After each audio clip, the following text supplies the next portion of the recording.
우리 옆에 계신 분들과 인사 나눕시다. 새해 복 많이 받으십시오. 새해 복 많이 받으십시오. 새해 복 많이 받으십시오.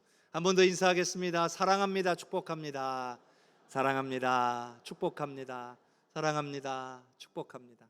우리 주님의 은혜와 사랑이 2025년에도 사랑하는 우리 성도님들의 가정과 삶에 넘치시기를 주님의 이름으로 축복합니다. 2025년 우리 해성교회는 거룩한 습관을 가진 영적 공동체라는 표어로 함께 나아가기를 원합니다. 신앙인에게 있어서 거룩한 습관이 얼마나 중요한 것인지 깨닫는 은혜의 시간이 되시기를 바랍니다. 거룩한 습관이라는 표현은 우리 기독교 신앙에만 쓸 수 있는 표현이라는 생각이 듭니다. 왜냐하면 이 거룩이라는 단어 자체가 하나님과 관련된 단어이기 때문에 그래요. 우리가 하나님은 거룩하시다 말씀하잖아요. 하나님께서 거룩하시다라고 하는 것은 하나님은 죄와는 관련이 없으시다, 죄와는 구별되신다, 죄와는 완전히 다르시다라는 뜻이죠. 하나님과 반대되는 게 죄예요. 세상에서 말하는 죄와는 달라요. 신앙 안에서의 죄는 하나님과 반대 방향으로 가는 건 다 죄인 거예요. 우리가 거룩해야 된다라고 하는 것은 우리 하나님이 거룩하시기 때문에, 하나님이 죄와는 관련이 없으시기 때문에 오늘 우리도 죄로부터 벗어나서 죄와는 구별된 삶을 살아가는 것이 바로 우리가 거룩해야 한다는 뜻인 거예요. 우리가 살아가는 세상은 여전히 죄악으로 가득합니다. 우리는 예수님을 믿고 영적으로 거듭났다 할지라도, 그래서 우리가 하나님의 자녀가 되었다 할지라도 우리의 육신은 여전히 거듭나지 못했습니다. 우리의 육신이 거듭나지 못했기 때문에 예수님께서 다시 오시기 전에 오늘 우리는 죄로 가득한 이 세상 속에서 죄의 유혹을 받으며 살아갈 수밖에 없는 존재라는 것을 인정해야 됩니다. 그러니 우리가 죄와의 싸움을 통해서 우리는 거룩을 이루지 않으면 안 된다는 거예요. 주님의 은혜로 구원받았으나 거룩에 이루지 못하고 죄에 매여서 죄의 유혹에 빠져서 하나님으로부터 멀어지는 삶을 살아서는 안 된다는 말씀인 거예요. 자, 레위기 11장 44절과 45절을 함께 읽겠습니다. 나는 여호와 너희의 하나님이라. 내가 거룩하니 너희도 몸을 구별하여 거룩하게 하고 땅에 기는 길짐승으로 말미암아 스스로 더럽히지 말라. 나는 너희의 하나님이 되려고 너희를 애굽 땅에서 인도하여 낸 여호와라. 내가 거룩하니 너희도 거룩할지어다. 아멘. 내가 거룩하니 너희도 거룩할지어다. 이것이 두 번이나 반복해서 우리에게 말씀하고 계시는 거예요. 우리가 거룩해야 되는 이유는 하나님의 명령이기 때문에 그래요. 만일 하나님과 우리하고 아무런 관계가 없으면 우리는 하나님의 명령을 따르지 않아도 됩니다. 그러나 하나님과 우리가 특별한 관계로 맺어져 있다면 우리는 그 명령을 무시할 수 없습니다. 하나님은 우리를 창조하신 분입니다. 우리를 구원하기 위하여 인간의 몸을 입고 이 땅에 오신 분이십니다. 그러니 우리를 살리기 위해 십자가에 대신 죽어주신 분이에요. 그로 말미암아 믿는 자에게는 하나님의 자녀가 되는 권세를 주신 분이에요. 그러면 하나님과의 우리의 관계는 뗄래야 뗄 수 없는 관계예요. 하나님께서 명령하실 때에 우리는 반드시 따라야만 하는 존재가 된 줄로 믿습니다. 또한 우리가 방금 읽은 말씀에서도 하나님이 이스라엘 백성들을 구원하신 이유를 밝혀주고 있습니다. 바로 이스라엘 백성들의 하나님이 되시기 위해서 그들을 구원하셨다는 거예요. 죄로 인해 하나님과 무관하게 살아가던 그들을 하나님의 백성 삼아 주시려고 애굽 땅에서 건져내 주셨다는 거예요.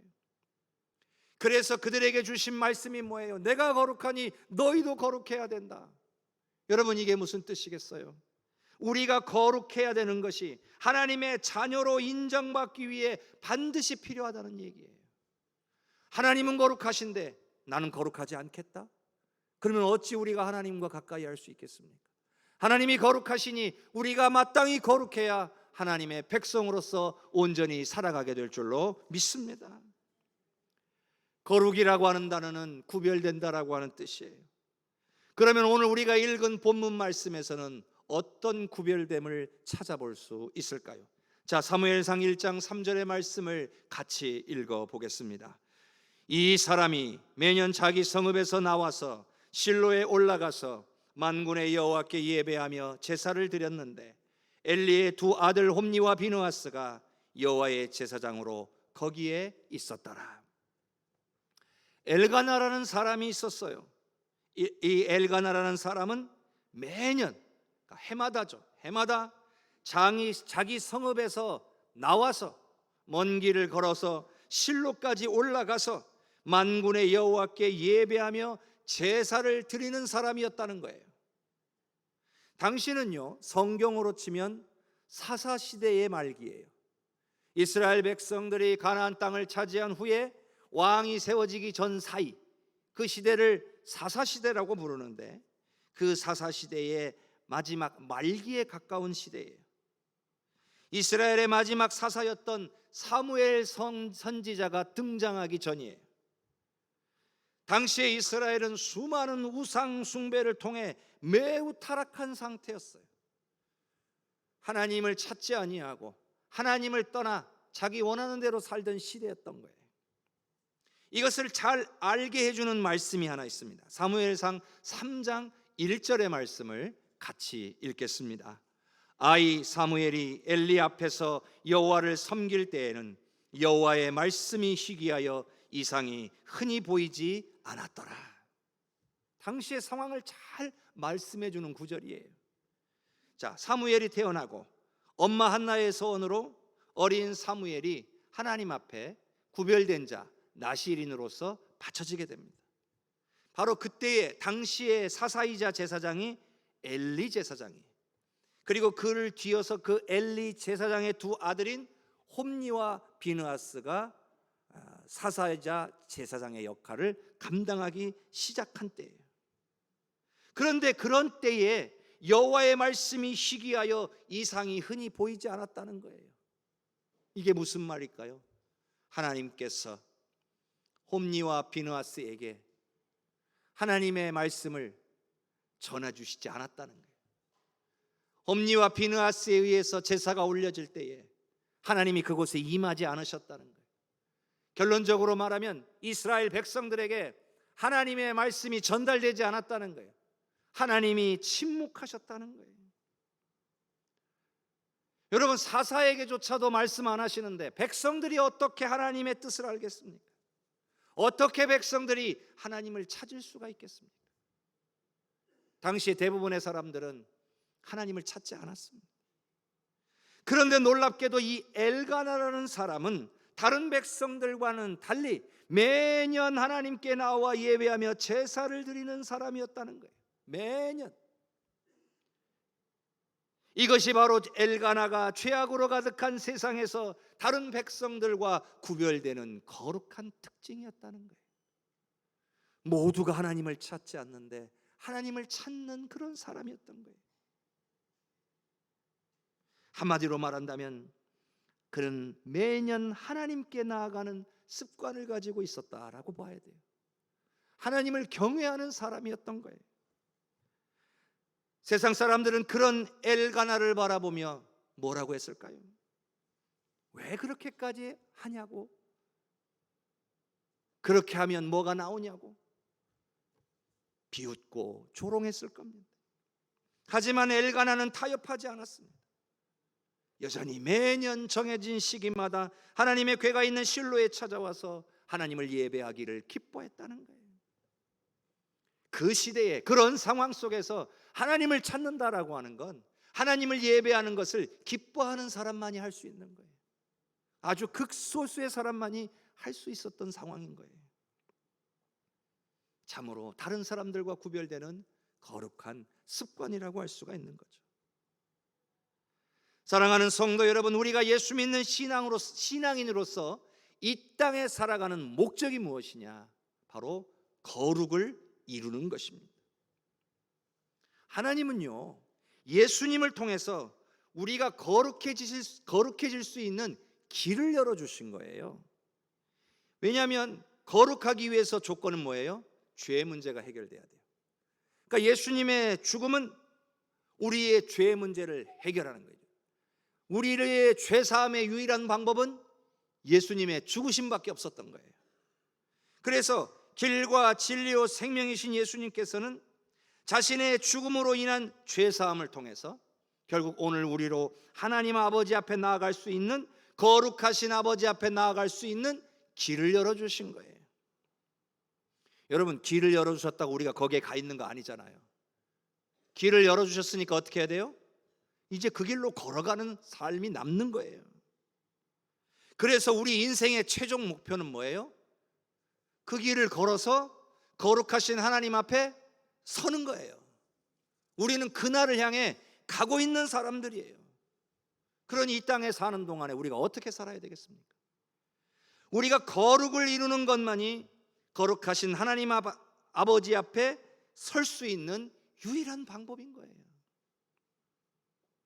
많은 신앙인들이요, 예수만 믿으면 다 끝나는 줄 알아요. 교회만 다니면 다 되는 줄 알아요. 근데 그렇지 않아요. 여러분, 예수 믿는다라고 하는 것은 구원의 시작이에요. 예수님을 영접한 후에 그 이후에는 어떻게 해야 돼요? 믿음을 지켜야 돼요. 믿음 다 잃어버리면 구원이 무슨 소용이 있어요? 죄를 멀리하고 하나님의 거룩한 자녀답게 살기 위해서 힘써야 되는 거예요. 우리는 이걸 뭐라고 하냐면 거룩해지는 것, 즉 성화라고 부릅니다. 그러니 성화는요, 구원의 과정이에요. 주님 앞에 서는 그날 우리의 구원이 완성되는 거예요. 그래서 우리를 한 사람 한 사람이 자신만의 거룩한 습관을 갖는 것이 매우 중요한 거예요. 마치 엘가나처럼요. 모두가 안 하고 있을 때 그 많은 하나님을 경험하고 경외하고 하나님 앞에 나아가 예배하는 습관을 가지고 있었잖아요. 바로 이 시대를 살아가는 오늘 우리에게 필요한 거예요. 지금의 세대는 점점 예배하기를 멀리하는 시대가 되어져 가고 있어요. 하나님의 교회를 떠나고 있어요. 그런데 우리가 어떻게 여기에서 믿음을 지킬 거예요? 바로 거룩한 습관을 우리 몸에 배게 해야 돼요. 그런데 여러분, 거룩에는요, 타협이 없다는 걸 잊어서는 안 됩니다. 예를 들자면 상담가들이요, 알코올 중독자들에게 상담을 하고 그들을 알코올을 끊을 수 있도록 협력하기 위해서 그들에게 말을 할 때 음주량을 줄이십시오, 저녁에만 조금씩 마시세요, 이렇게 조언하지 않습니다. 뭐라고 말할까요? 입에 대지도 마세요, 근처도 가지 마세요라고 말합니다. 판사가요, 상습 절도범한테 조금만 참으세요, 그냥 주말에만 도둑질 하세요, 이렇게 말하는 판사가 있을까요? 없어요. 절대로 하지 말라고 그럴 겁니다. 거룩을 이루는 일에도요, 타협은 없습니다. 반드시 죄는 그 모양이라도 버려야 된다는 것이 성경의 말씀이에요. 그런데 요즘 한국 교회는 어떻습니까? 끊어내야 될 것을 끊어내셔야 됩니다라고 말하면 불편해합니다. 타협해도 된다고 말하는 것을 좋아하기 시작했습니다. 그러다 보니 많은 성도들이 거룩을 이루는 일에는 관심이 없고 내 자신의 복과 유익에만 관심을 두며 살아가기 시작하는 거예요. 오늘 말씀에 나오는 이스라엘 백성들이 딱 그랬어요. 거룩에는 관심이 없고 잘 먹고 잘 사는 데만 관심이 있다 보니까 하나님 없어도 내가 이 우상 섬기면 잘 먹고 잘 살겠거니 하고 생각하고 우상 숭배하는 거예요. 하나님 안 찾는 거예요. 성도 여러분, 거룩한 습관은요, 우리의 신앙을 순결하게 지켜줍니다. 하나님만 사랑하고 죄악과 타협하지 아니하고 은혜 가운데 살아갈 수 있도록 우리의 신앙을 순결하게 지켜줘요. 거룩한 습관은 우리로 죄를 멀리하게 하고 우리의 거룩함을 유지하게 도와줍니다. 또 자신의 뜻과 계획을 위해서 살아가지 않고 하나님 나라와 영광을 위해 살아가도록 우리를 이끌어준다는 거예요. 그러니 우리가 거룩한 습관을 가져야 되는 거예요. 근데 문제는 여러분, 거룩한 습관은 절대로 저절로 안 생긴다는 거예요. 뿐만 아니라 거룩을 이루는 데는 엄청난 방해물이 있어요. 바로 원수마귀의 방해와 공격이라는 장애물이 항상 존재한다는 거예요. 그것이 바로 거룩한 습관이 하루아침에 만들어지지 않는 이유입니다. 우리가 결단한다고 해서 거룩해지지 않는 이유인 거예요. 원수마귀의 방해 때문에 거룩해지지를 못해요. 그래서 우리는 거룩한 습관이 몸에 배일 때까지 끊임없이 원수마귀의 방해를 물리치며 싸워야 되는 거예요. 여러분, 거룩한 습관이 내 몸에 배일 때까지요, 우리는 끊임없이 실패할 겁니다. 결단하고 시도하지만 얼마 못 가서 또 멈춰질 겁니다. 올해는 성경을 일독해야지, 오늘은 기대 시간을 정해놓고 기도해야 되지, 해야겠다. 이게 잘 지켜집니까? 얼마 못 가서 금방 포기해버립니다. 왜 그럴까요? 원수마귀의 방해 때문이에요. 자꾸 바쁜 일 생기게 하고, 자꾸 딴 생각 들게 하고, 자꾸 내 몸이 육신이 약하게 하고, 여러 가지 핑계것들이 생겨서 우리의 결단을 무너뜨리는 거예요. 근데 여러분, 처음부터 성공하는 사람 아무도 없습니다. 그러나 포기하지 않는 것이 중요해요. 넘어지면 어때요? 다시 시도하면 되지. 다시 일어나서 또 하면 되는 거예요. 언제까지요? 될 때까지. 넘어지고 또 일어서고 넘어지고 또 일어서고 반복하다 보면 어느 순간에 거룩한 습관에 의해서 이끌리는 나 자신을 발견할 때가 올 줄로 믿습니다. 그래서 우리는 거룩을 이루기 위해서 힘써야 되는 거예요. 그리고요, 우리가 이처럼 거룩한 습관을 만들기 위해서 힘써야 되는 또 다른 이유가 있습니다. 우리가 거룩하지 못하면요, 우리가 거룩을 유지하지를 못하면요, 우리는 주님하고 교제할 수가 없어요. 주님과 소통이 안 돼요. 그 말은 기도 응답도 없다는 얘기예요. 주님의 능력도 내 삶에 안 나타난다는 얘기예요. 자, 히브리서 12장 14절의 말씀을 같이 읽겠습니다. 모든 사람과 더불어 화평함과 거룩함을 따르라. 이것이 없이는 아무도 주를 보지 못하리라. 충격적인 말씀 아닙니까? 모든 사람과 더불어 화평해야 하고, 또한 거룩함을 따르는 삶을 살아야 주님을 볼 수 있다는 거예요. 두 가지죠. 하나는 사람들하고 다투고 싸우지 말라는 거예요. 다투고 싸우는 자는 하나님을 볼 수 없대요. 제 얘기가 아닙니다. 성경에 기록된 이야기예요. 주님을 보지 못하면 우리가 신앙생활하는 게 무슨 의미가 있어요?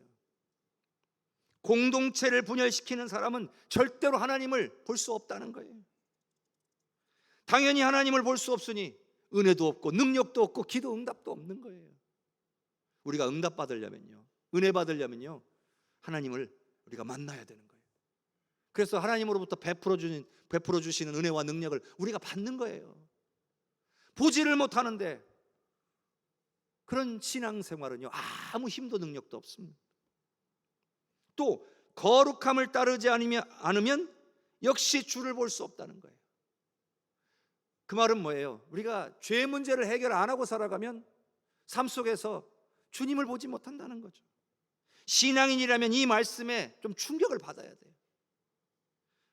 왜냐하면 언제부턴가 많은 사람들이 복 받으라는 말에는 아멘이 나오는데, 회개해야 됩니다, 변화되어야 됩니다, 헌신해야 됩니다 하면 아멘이 잘 안 나와요.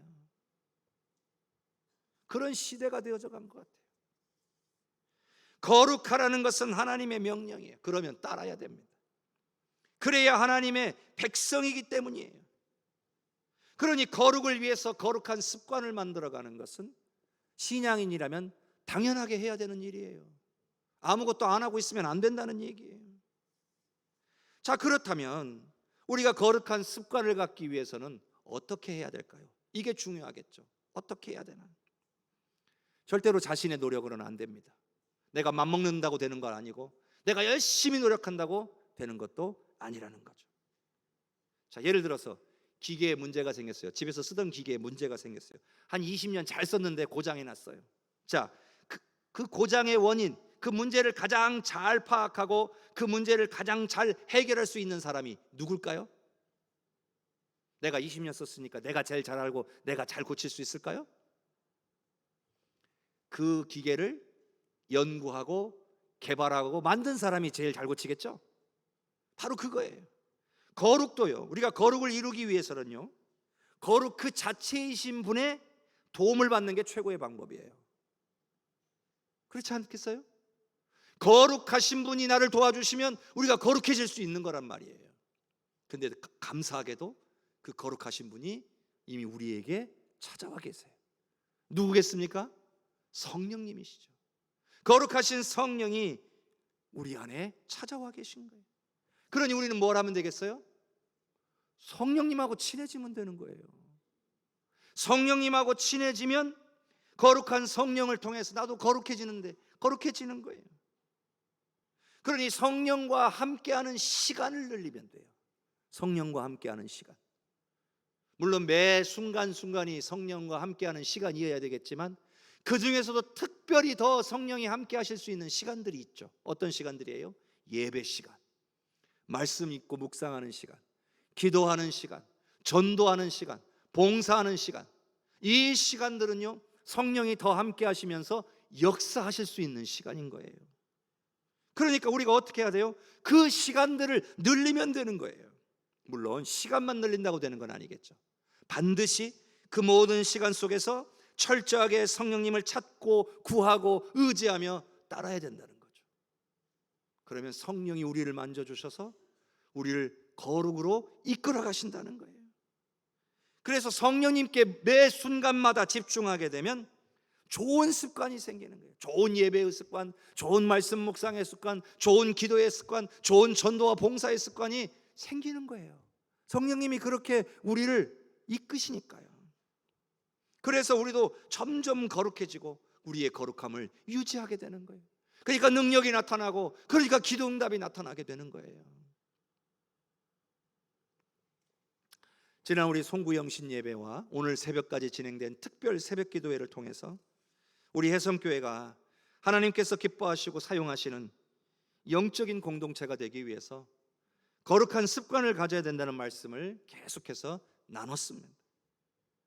근데 함께 하지 못하신 분들도 많이 계시기 때문에 앞으로 강단을 통해서 계속해서 거룩한 습관에 대한 말씀들을 나눌 겁니다. 그러한 시간들을 통해서 여러분에게 거룩한 습관이 나 자신과 내 가정과 우리 교회에 얼마나 귀하고 중요한 것인지를 깨닫는 은혜가 임하기를 바랍니다. 그리고 우리가 거룩을 잃어버리는 것이, 거룩을 잃어버린 성도, 거룩을 잃어버린 가정, 거룩을 잃어버린 교회가 얼마나 심각한 것인지도 깨닫는 시간이 되시기를 바랍니다. 자, 데살로니가전서 4장 7절과 8절을 함께 읽겠습니다. 하나님이 우리를 부르심은 부정하게 하심이 아니요 거룩하게 하심이니 그러므로 저버리는 자는 사람을 저버림이 아니요 너희에게 그의 성령을 주신 하나님을 저버림이라. 여러분, 하나님이 저와 여러분을 부르신 것은 더럽고 부정하게 살라고 부르신 것이 아니라는 거죠. 부정하게 만들려고 우리를 부르신 것도 아니라는 거예요. 반대로 우리를 거룩하게 하시려고 부르셨다는 거예요. 여러분, 이것이 바로 우리가 하나님의 부름받은 이유 중에 하나예요. 구원뿐만 아니라 거룩도 우리를 부르신 이유라는 거죠. 우리를 구원하시려고 우리를 불러주셨고, 우리를 거룩하게 하시려고 우리를 불러주셨다는 거예요. 구원받았으니까 됐다, 이게 그렇게 되면 안 되는 거예요. 자, 그 다음의 내용이 매우 엄중합니다. 거룩하게 하시려는 것이 하나님의 뜻임을 알고도 거룩을 잃어버리고 부정해지는 자는요, 사람을 배신하는 것이 아니라 성령을 보내신 하나님을 배신하는 거라고 말씀하고 있는 거예요. 여러분, 이 말씀을 한번 잘 살펴보세요. 성령을 보내신 하나님을 저버리는 것, 하나님을 배신하는 것이래요. 그 말은 성령이 우리를 거룩으로 이끌기 위해 우리에게 보냄을 받으셨다는 얘기죠. 우리를 거룩하게 만들기 위해서 성령이 내 안에 찾아오신 거예요. 그러니 당연히 성령을 따라야 내가 거룩해질 수 있는 거고요, 성령을 따르지 않으면 거룩해질 수가 없는 거예요. 뿐만 아니라 성령과 하나님을 배신하는 행위라고 말씀하고 있어요. 우리가 하나님을 버리는 거라고, 그런 것과 마찬가지라는 거죠. 하나님의 말씀입니다. 믿으시기를 바랍니다. 사랑하는 성도 여러분, 거룩한 습관을 가진 영적 공동체가 되어야 되는 이유는 거룩이 바로 우리를 향한 하나님의 명령이고 우리를 구원하신 목적이고 기도 응답과 하나님의 능력이 나타나는 유일한 조건이기 때문에 그렇습니다. 명령이니까 당연히 따라야 돼요. 아버지 하나님께로 나아가야 되기 때문에, 거룩하신 하나님 앞에 나아가야 되기 때문에 거룩에 힘써야 되는 거예요. 뿐만 아니라 이 땅에 사는 동안에 원수마귀의 방해를 물리치고 하나님의 능력을 누리며 은혜와 기쁨 가운데 쓰임받고 살아가기 위해서는 당연하게도 거룩에 힘써야 한다는 겁니다. 우리가 천국 가기를 원하는 사람들이잖아요. 근데 천국에 가려면요, 거룩해야 돼요. 천국은 거룩한 곳이에요. 거룩한 하나님이 계신 곳이잖아요. 천국에 가려면 거룩해야 돼요.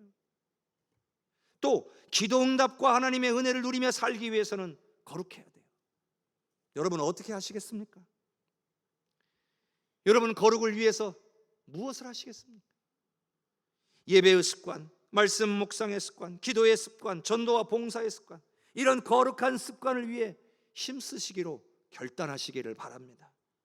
지금보다요 더 예배를 사모하셔야 돼요. 예배를 지금보다도요 더 예배에 집중하는 그런 습관을 갖기 위해 훈련해야 됩니다. 지금보다 더 말씀을 가까이 하는 습관을 가지려고 힘써야 돼요. 지금보다 더 많이, 더 정해진 시간에 기도하려고 힘써야 되는 거예요. 지금보다 더 전도에 힘쓰는 훈련을 해야 돼요. 안 된다고, 못 한다고 안 하는 게 아니라 하다 보면 되는 거예요. 내게 주어진 사명을 깨닫고 봉사하는 습관도 가져야 되는 거예요. 그리고 가장 중요한 건데, 이 모든 것을 위해서 성령의 도우심을 철저하게 구해야 한다는 거예요. 내가 하려고 하잖아요. 얼마 못 가서 다 포기하게 될 겁니다. 다 주저앉게 될 거예요. 그러나 성령이 도와주시면 할 수 있을 줄로 믿습니다. 여러분, 잘못된 습관은 절대로 내 힘으로 못 고쳐요.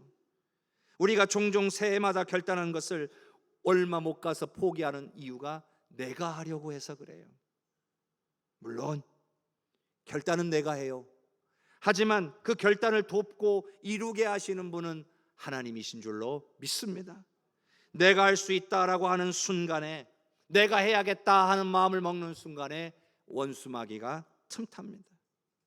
그러므로 우리는 내가 해야겠다는 생각을 내려놓고 그저 성령께 구하는 거예요.